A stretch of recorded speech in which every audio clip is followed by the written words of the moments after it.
So here's some breaking news for you, Daniel Cormier. Conor McGregor has been fined 5% of his show purse, which is $150,000, and given 50 hours of community service for the UFC 202 press conference incident. That seems a little excessive, don't you think? $150,000 for throwing a water bottle in an enclosed space. Does Conor even have a show purse, though? How did they come up with that number? Doesn't he just get like a... Didn't he get like a guaranteed $3 million or something? So maybe it's 5% of that. Well, I mean, I don't know, but like, how are they determining what his show purse is? There's no show purse for most guys anymore. But I mean, come on, 150. Forget about what the show purse is. 150 seems like a lot.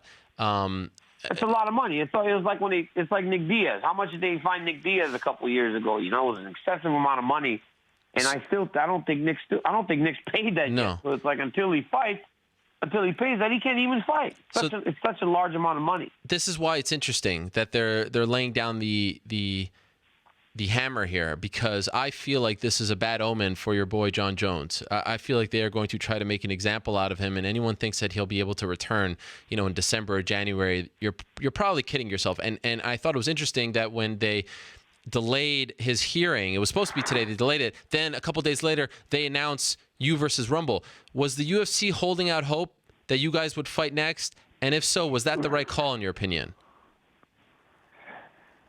Well, a while ago, we started hearing stuff about John and Anthony maybe fighting. And that was right around the time that, we had heard that John's issues weren't as big as initially thought. Yeah. So I think everybody kind of got excited and go, oh, well, this guy's going to be able to fight. Let's put together this fight. Now, Ariel, I'm a realist, man. I know that they want to make that fight between Jones and Rumble. It's like a fight that hasn't happened before.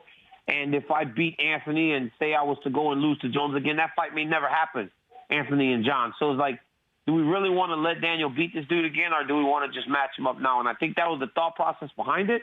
But our fight getting announced right after